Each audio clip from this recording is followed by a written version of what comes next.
sir. Juicy July has started. It's July 1st, one of my favorite months of the year because it hosts the best day of the year, which is July 4th. Ladies and gentlemen, good evening, good afternoon. Welcome back to another episode of High Top Sports. Gonna have ourselves a good one here today. Listen, I had to do a show. It's the kickoff to Juicy July. I wanted to get the ball rolling. I want us to feel good, look good, play good, rolling into July, okay? That was the idea with this. We're going to talk about, listen, we started today off well. We get hit with the crystal ball with the linebacker, and I got to be honest with you. I don't know how to feel about it. We've been burned the last couple of them, all right? Let's keep it a buck, boys. The recruits got the new rivals, and on three, the communication must be not quite on the same internet just yet because I feel like we're a couple loafers here back to back. But nonetheless, we're going to talk about it. We're going to get after it, okay? Then a little bit of little news on our guy, quarterback. Can't think of his name right now, but had the shoulder thing, sling, re-glued back to his body. We'll talk about him. And we'll also take an insight look into the quarterback room. What do you mean by that? You're going to have to wait and see. I don't know what to tell you. So buckle up, sit back, relax. Let's have ourselves a show. And also, I did not miss this comment, which may be the comment of the year. May have to give this young man a trophy. Andrew, the show starts at 9:35, but Sheldon Eyebrows won't be here till 10. I almost didn't even go live. I was like, I just got buried. You know what I mean? Like within a matter of, I mean, I was live. I wasn't even live yet, and I'm just taking haymakers. I love it. This is what we do here, boys. And already, this is how you start a show, okay? You started with insults, you started with juiciness, and you started with super chats. There's no other way to get it going, okay? $3 from Philip Colbert. Living character, waving goodbye while winking and sending a shooting star. You're welcome. Man, I mean, this show's already off to an absolute banger. I mean, honestly, I don't know if we can get any better. But we're here. We're going to have ourselves a show. Let's get after it. And you know, I love these kids, man. They always try to catch me guessing. The names hold me hostage here, okay? DQ, I imagine. All right, not Dairy Queen, but DQ Orba, I believe is how it's pronounced. The 6'2", 6'2", 220. You know how these measurements are, boys. It just depends on where you're looking. All right, 6'1", 6'2". Depending on where he commits, that's when we'll get a confirmation on his height. All right. I think he's a top 300 player in the country, 4-star linebacker. Goes to IMG. We already have a Genevieve Carr from IMG, Florida. We were looking to pull Preston Carey from IMG. We almost had a slew of IMG guys. And look, it's not over yet, but we could really get a nice little package deal if all of these things come together. And I got to be honest with you, this one kind of came from the clouds. He dropped his Final Four just a couple days ago. I think it's like Michigan. I think Miami's in there, Florida State, Florida. And I was kind of looking. I was like, man, we don't have any linebackers yet.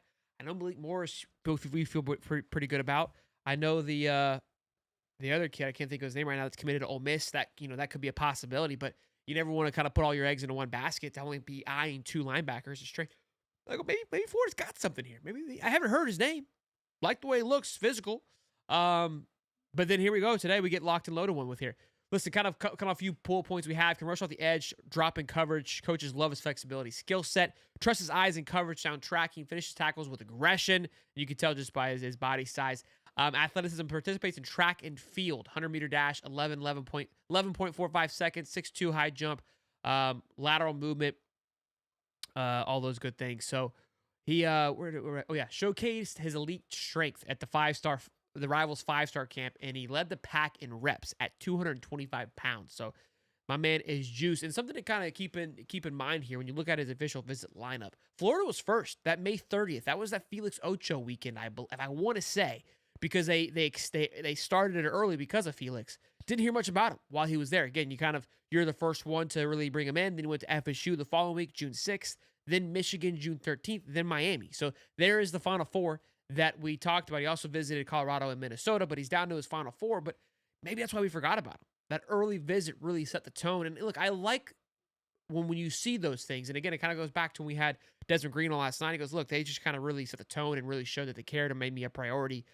And there was some weird stuff that, happened at other schools, is what he also said. So maybe there were some weird things that happened. Maybe, at the FSU and Miami that just didn't sit right with him. Look, we'll see. I think his commitment day is the 12th. So we've got some time. Things could change, obviously, over the next couple of days. We've seen recruiting. It's never consistent. We've learned that very quickly that this thing is ever fluid. But yeah. So those are his final four.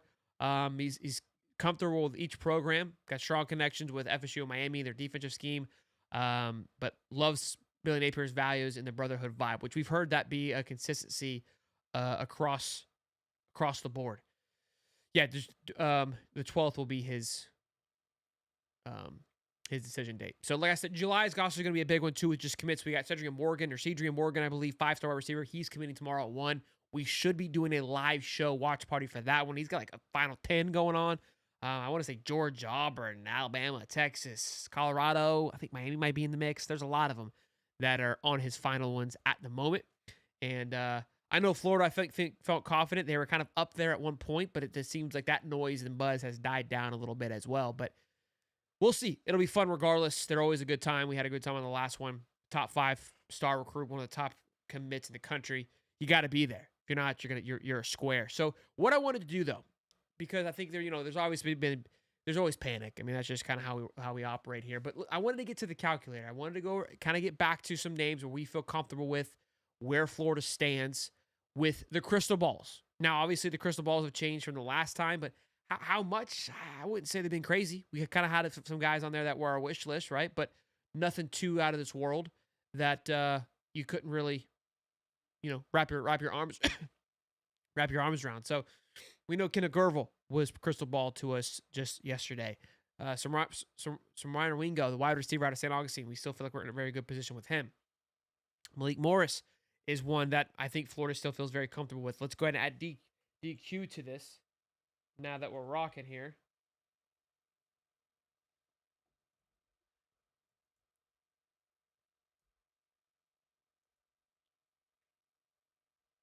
Duyon is what his actual name is, what it looks like. So add Duyon to that. I think we had a few more that Florida was feeling pretty dang spicy about. Was it Hester that I remember? The cornerback. Again, all these things are subject to change, right? But I know like the RPMs for these guys are still favorable. To be honest with you, now it's Sone, who I've kind of talked around. It seems like he could be looking out. So we're still in the mix. The RPMs are still high for him. Florida still leads the way. No new crystal balls have come in. So that could be one that we maybe add at the end because maybe Florida hasn't quite given up on that just yet. I know that other teams are obviously making a big push as you should expect. That's just kind of how those things work. Let me see. So I think, CJ, was it CJ or Devin Hester? I can't think of his name at the moment. CJ Hester, not DJ. So CJ Hester, and then of course the tight end, he's Kent Switch. Again, all these guys are going to be battles towards the end. Like we know these things, right? But just kind of where we feel comfortable with. And again, this is just kind of settle a little bit of the nerves. Let's do he's in here. And then I'm going to wait to add Sone. Okay? All right, so that's 257 with 20 commits. Now, where does that put us for the entire 2026? 257 puts us right in front of Miami and right behind Ohio State at the number 6 ranked class. And everyone else ahead of us has more commits than us, much more. I mean, Ohio State has 19, so they're one less than we are. Texas A&M has 21, Notre Dame has 22. But again, if those guys that we feel comfortable with, where Florida is sitting in a good place currently, top 10 class, just outside of the top 5 class. Now, if we were to go ahead and add, I would say this is now where things are starting to stretch a little bit, okay? Just because of what we've been hearing with Sone, at least how it's pronounced. So we'll add him. We'll see what he does to the class. Pumps it to 250. What?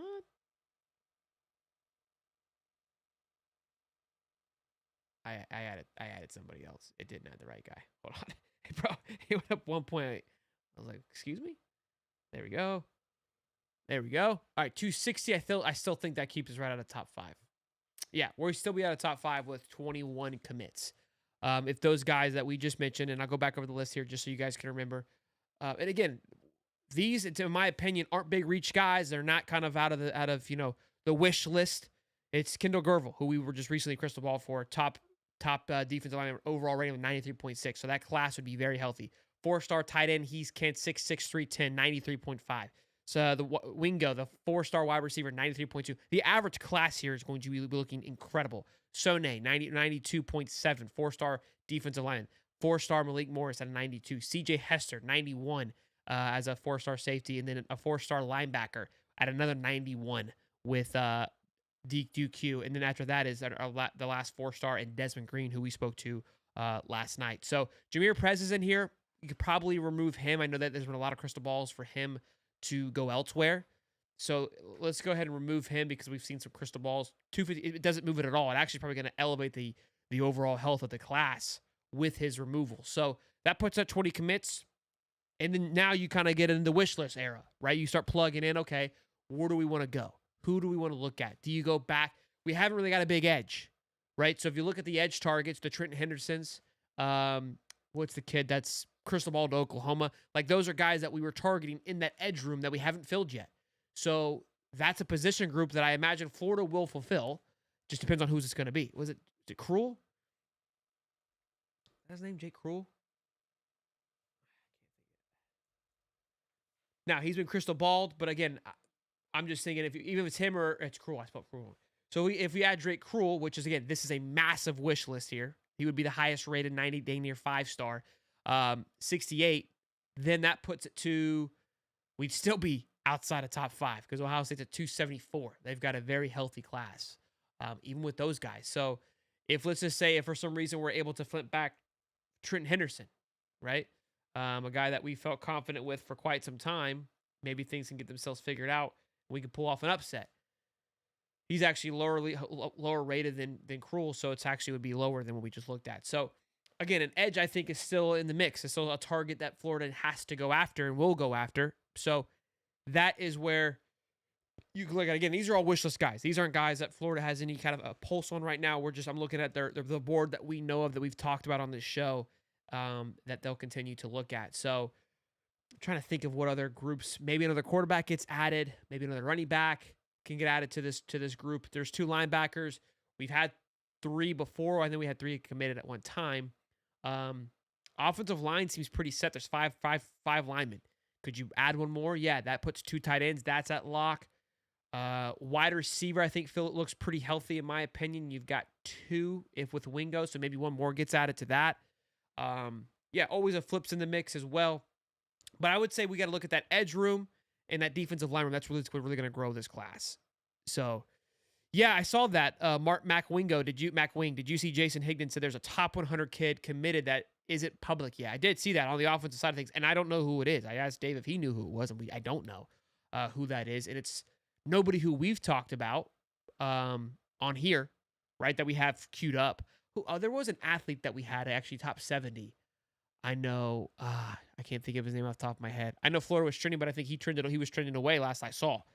I can't remember who it was now. But all in all, again, I think the class is still in a very healthy place. And I don't know. I mean, if they end up with 22, 21, you're not going to have a top 5 class anyways. I mean, you're looking at USC that has 31. You're looking at Georgia that's 28. You have to take into consideration, Georgia did lose a lot to the NFL. We will be losing some guys to the NFL, but how much will they be losing? How much room will they have? If they want to be 22 and go look for 8 guys in the portal, like those things have to be taken into consideration. So this whole, fascination of trying to, chase down that top 5, top 3 class, I get it. I would love it too. But there's so many changing parts to this thing now that you have to take all of it into consideration, right? USC has the ability to go sign 30 guys. That's not a good thing. I mean, it's great that this class is going to look fantastic, but you have to ask yourself, why are they signing 30-plus dudes? That's nuts. After being complete doo-doo, right? It's a question mark. It's something to think about, something to talk about. So, another top 7, top 8 class with a healthy portal additions. I mean, that's fine with me. I know that you guys might say that I've settled my expectations, that I'm a loser and all those. That's fine. Just keeping it a buck with you boys, okay? Doing the best that I can here. Top of the evening, SEC Dog. Good to see, man. West Day, Rob S. Good to see all you little ladies and gents in here joining the show. Let's see how you guys are feeling. Then we'll go into the next little topic here. This next topic, look, I'm not going to take too much of it. This is the war room that On3 puts together. Zach Alavrita does a phenomenal job. These are my favorite things that I would say On3 writes. They give you just kind of just great little nuggets of what's going on in the program.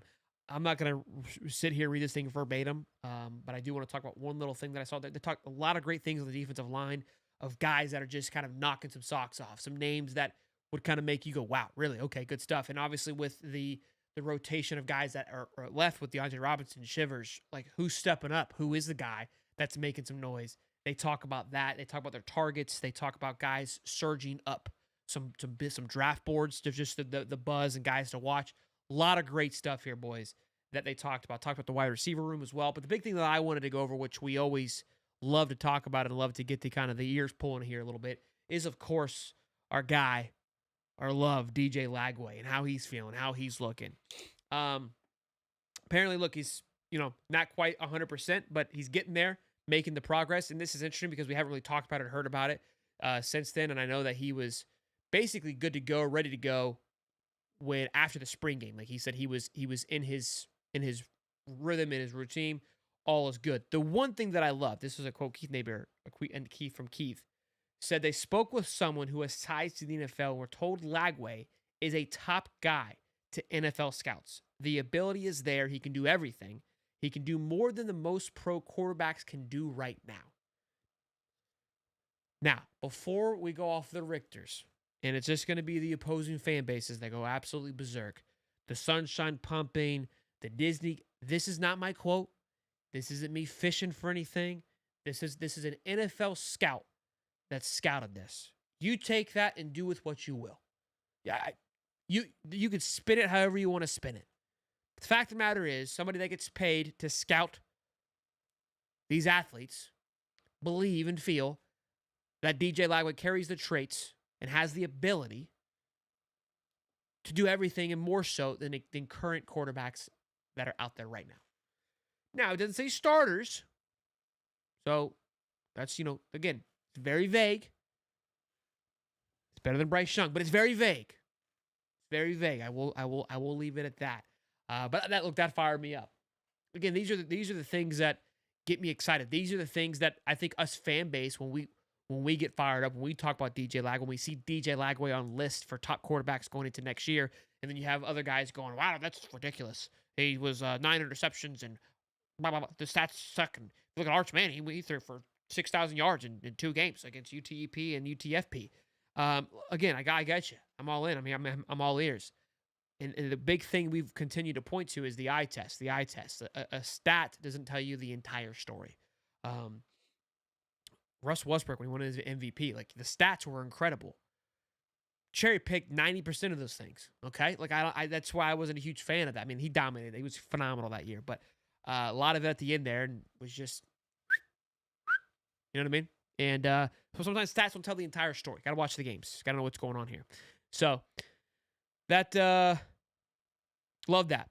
Love hearing all of that and just about our guy DJ Lagway and the positivity. But now here's what's even cooler. All right, we're gonna take a look at a photo here, and shout out to Cody for pointing out a few things. I had my things that I pointed out, but we're gonna pull this photo up here of the quarterback room. We're getting deep into the weeds here, behind the scenes, boys. That's what we're doing. Okay, let's just it's kind of like the find game, like the find the missing clue game, where it's like, hey, find the old lady with the shoe. Right, that's what we're going on here.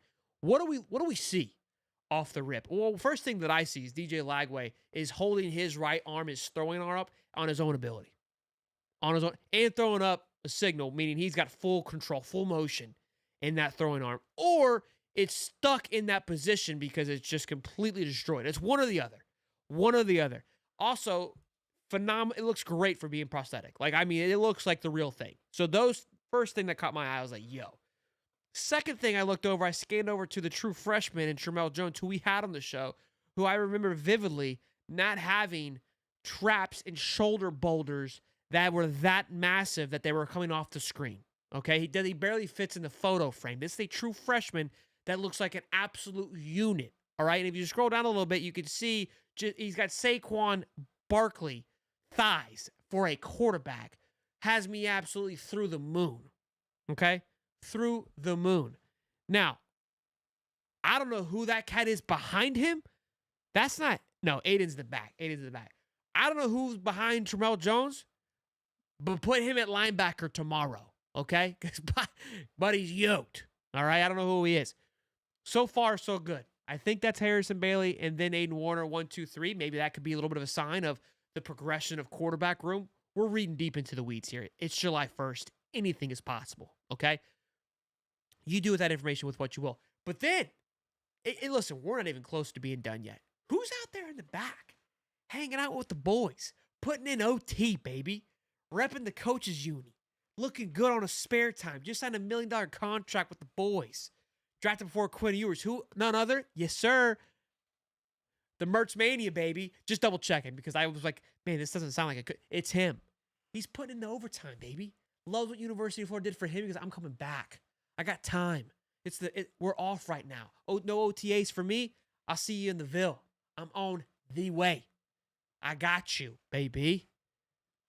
Love that guy. Love that guy. Merch Mania. Getting things done. Getting things done. I love that. But then you gotta zoom in. You gotta zoom in. This is where Cody gets fired up. Cody's over here in the DMs. Bop, bop, bop, bop, bop, bop, bop. The prof. He's trying to break down this picture as if it's film. If I gave him a task, he would give me a 9-minute video breaking down, I just did that. So I can't even make fun of him for it because we just broke it down. So never mind. I had a good joke there, but I'm like making fun of myself. Anywho, take a look at the back there. The play. I don't know if Coach O'Hara knows this or not, but that might be the play of the year. We just let everybody know what's up. But it's besides the point. You got 4 wide. You got Dolly Wally. It doesn't say Dolly Wally, but I'm improvising here. Just running out of elite speed down this side. You've got Suderman running out of elite speed this side. But then the big one what got Cody just juiced up is you don't got your little tight ends doing little curl routes. You don't got your tight end swinging to the no. You got one tight end doing his little post right here on the right, but you got one tight end by the name of Amir Jackson with just elite track speed, just zipping up the middle, just from the 50, mind you. This is from the 50s. So this is kind of like a big play. Listen, you know what I love here? We're not at the 50 doing a quarterback lateral, okay? That's what I love to see here. This is like, hey, we're 4 wide, eyebrows locked. We're going. We're sitting in the crib. I got a little pass fire out route right here in case I need to dump it off. I imagine this has the DJ little rollout here. We got a little tight end post up the gut. I'll see you in the end zone, boys. Say hello to my mama. You know what I mean? Like that's what we're looking at here. Just from one projection screen. Like that's what we do. That's what we do here at High Top. We give you the full synopsis. Okay? We give you the full, who's doing it? Nobody, you know? Great hat, by the way. We look like we have matching hats right now. Anything that I missed? Anything that y'all see in this picture that has you just absolutely just gooned up that I overlooked? Quick, while you all look, Dalton McFuss. I sleep easy at night, knowing the boys are making a college football run and DJ is going to win the Heisman this year. Sunshine Pumper forever. I love that. I love that energy, Dalton. $5, my man. That's probably the best $5 you ever spent. I'm going to be honest with you. Let's see here. I'm looking forward to it. Okay, SEC dog. There's some Georgia fans. They're dialed in here. They're loving the show. Big fans as of late. Big fans. Jason Hughes. It's like $30 million a year. They can't move the queue. I catch strong. Yeah. You guys are arguing upon themselves. These boys are jacked. They look good. I don't know who this guy on the right is. I'm assuming just like kind of like bottom right by DJ to the right of him. He's yoked, but I don't think he's playing. I don't think he's running laps. Could be wrong. I want to know who's behind Terrell Jones. Like, buddy's a unit. A unit. Who is that? Is that Clay Millen? No. Is it? Dog. We got a quarterback room? Man, they could probably throw some. Hey, they could throw some plates. That's what I could see. Listen, I told y'all last year the strength and conditioning program was a complete 180. This thing turned around. Y'all were losing your nipples about the injuries and whatnot, but this, I'm telling you, man, timeout is locked in. I think that's going to be a major factor. We didn't talk about it this much this year, which I'm disappointed. Last year we had tons of data. I don't know if they gave too much last year. That could be a question I could throw Del Toro away because I know he wrote a ton of articles about it last year. I loved it. I love talking about it. I think it's very interesting. Just the science, the data that goes behind it. I mean, they had a ton. I felt like with it being Tyler's first year, maybe they got away with some things, but maybe they, it's like one of those things where it hurt them more than it did them good by pumping that information because people use it against them versus for them. I could see that. But I got questions. Maybe I'll shoot old Nick and Nick a text. But yo, where's the data? I want to know how much. Like we knew how much weight they put on, and I mean we got the numbers, and then it was like how much fat they burn. Like it was great. It was great. It was a lot of great stuff. It was a ton of fun. Ton of fun to go over. So I enjoyed it. But listen, there's 200 something strong in here. You know what to do. Smash that like button, subscribe. Hope you guys enjoyed this little pop-up show here. We're Gregory. Good to see you, big guy. Good to see you, Chefy Poo.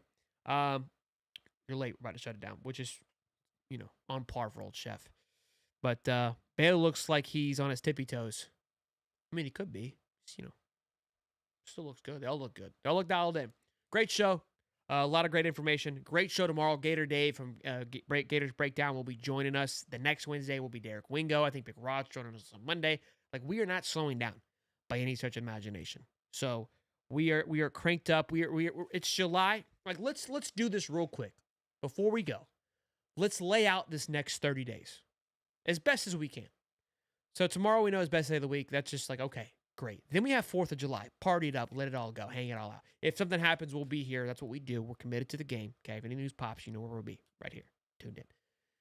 But it's the 4th of July. So you're going to have a blast.